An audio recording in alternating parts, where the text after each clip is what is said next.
Hey everybody, this is Scott Gustafson, e-business expert, coming to you once again from my home office here in beautiful North Carolina. And today I wanted to share with you the top 5 big myths about starting your own business, whether it's a small business or online business. Now, these are the top 5 myths that stop people from starting their own business before they even take that first step forward to starting a business. People are so determined to fail before they even succeed, they don't even look into getting information about starting the business. So in this small amount of time that I'm about to share with you, I'm going to cover these big myths and the truth that's really layered behind them. Now, the number one big myth, of course, that's on everybody's mind every day is you need a lot of money to start your own business. Now, this is false. You don't. It just depends on which avenue you want to pursue. If you want a brick and mortar business, an actual store that you can walk in and display your goods for people to touch and feel, the average cost of a brick and mortar business is about $25,000 a year. Now, I know a lot of us don't have 25 grand just sitting in a bank account, just anxiously waiting for us to walk into the bank and withdraw it so we can start our own business. And so that can be a little bit of a difficulty there. However, there are programs out there that will allow you to finance your business, to get it ready, get it up and running, and keep it flowing for the life that you want it to work. Now, if you decide to go the online business route, I've seen online businesses go for as little as a couple $100 a month all the way up to $100,000. Once again, it all just depends on what avenue you really want to pursue with an online business. If you want to sell Tupperware, it's going to be a lot cheaper than learning how to make millions of dollars in the stock market. So once again, it all depends on which avenue you want to pursue, the brick and mortar or the click and order. The number 2 big myth is you need a lot of experience to start your own business. Well, once again, this is absolutely false. Everybody thinks that you can only do what you've learned through life, and if you want to further your pursuit in your career, of course you need more education, so you go to college. Well, when starting a business, you don't need to take a whole lot of classes or continuously educate yourself to the point where you're doing nothing. There are so many associations out there and groups and other avenues available for you to educate yourself to build your business, whether it's, as I said, physical or online. And these groups are willing to help you. Now, I'm part of a local RIA group, which is Real Estate Investors Association, which average annual cost is $100, which breaks down to about $2 and some change a week. And you can glean so much information from these meetings for just $2.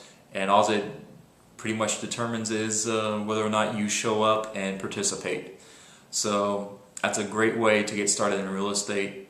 Just Google small businesses or RIA or how to make money in the stock market. You'll get all this information. And of course, there's always magazines and books out there that are targeted to your specific marketplace. So that's how you educate yourself. But you don't want to over-educate yourself, because when you find that you're devoting more time to books than your business, then your business is going to fail. And before you know it, your store is closed, or you just see that you wasted all this time and money with an online business. And once again, you become one of those people who is just angry, not at yourself, of course, because you always have to lay the blame elsewhere. The number 3 big myth is a business takes a lot of time. Well, no, it doesn't. And this can be applied to a physical business as well as an online business. You can run a physical business on 4 or 5 hours a day just as well as you can run an online business 1 or 2 hours a day, and vice versa. It all just depends on how much time you're willing to devote to your business. The great thing about this is you want to create a schedule for your business. And this is a schedule you have to stick to. You cannot be fickle with this. You cannot fudge facts. You cannot bend the rules. If you say you're going to devote 4 hours a day to your business, from the moment you walk into your office, you do not stop working until those 4 hours are up. If you in any way just say, okay, I'm going to try and work my business today, then your business is going to suffer and fail sooner or later.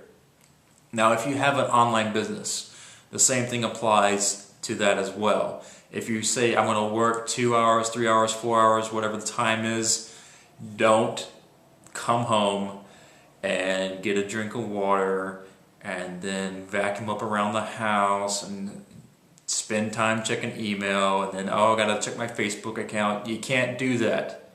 You can't. Once again, you come in, you sit your stuff down, and as soon as the clock starts for you to start working your business, you go to it and you do not stop. My mentor Aaron Rashkin always says that if you go to bed feeling that you didn't fulfill your business day, then you did not have a successful business day. So same thing applies to you. If you go to bed feeling that you could have done more with your business, then you need to get back up and do more work on your business. All right. The number 4 big myth is that 9 out of 10% of all businesses fail. Well, I've seen this percentage be as high as 97%, and it's a little untrue.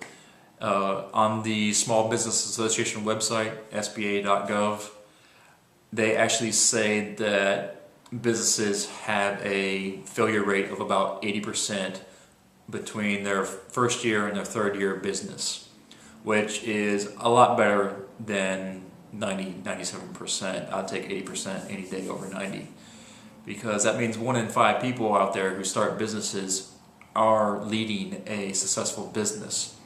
Now, if you're able to keep that business open and running, then after 5 years, that failure rate drops down to 50%. So that means you're pretty much concrete in there to having a successful business and getting away from all those things that you're trying to get away from and going towards a place where you want to be in life. So once again, just keep at it and success is going to happen. You can't just start a business and say, oh, it'll run itself, and then don't blame anybody else but yourself when it fails. All right. The number 5 big myth is that you need a lot of stuff, and this, of course, is entirely untrue. When I got started in real estate, I've met some people who they rented an office space, and then they had to get the perfect desk chair and the desk to match it, and they had to get office plants, and they had to get a phone and a fax machine and a laptop and decorations for the office and all that whimsical stuff. You don't need all that clutter. All it is just a waste of money, time, and in the end it just distracts you. A true business person just goes. As soon as you start your business, you go with it. There's no in-between time there.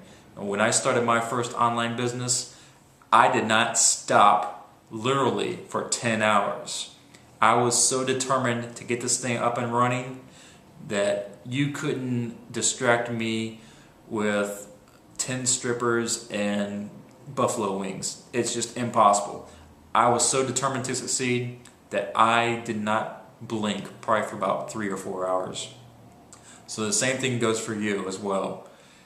You don't need clutter, you just need probably a cell phone and a pen and paper or something to keep notes with.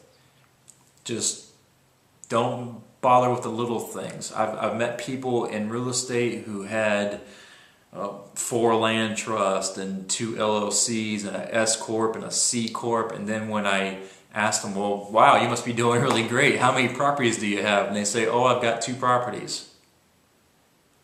All right, they just wasted all that time setting up all these foundations for 2 properties. That's ludicrous, just absolutely ludicrous. And so the same thing goes for you.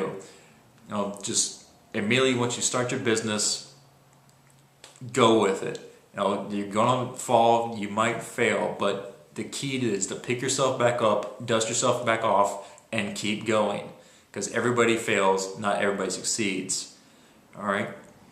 And of course, this is not really a myth, but I'm going to throw it in there. And this one is about, you have to be passionate about the business you choose.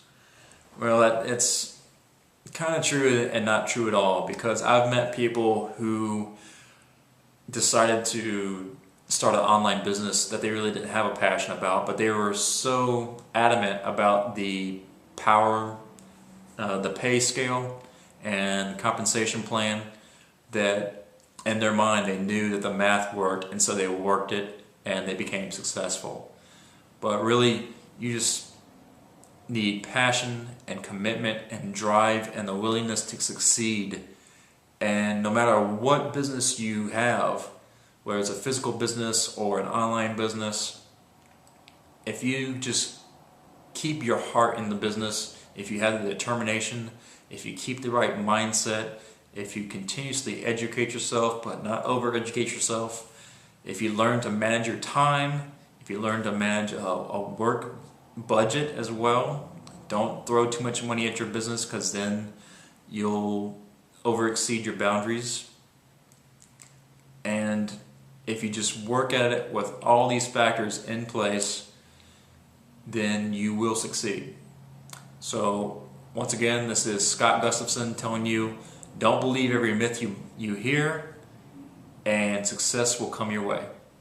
I'll see you at the top.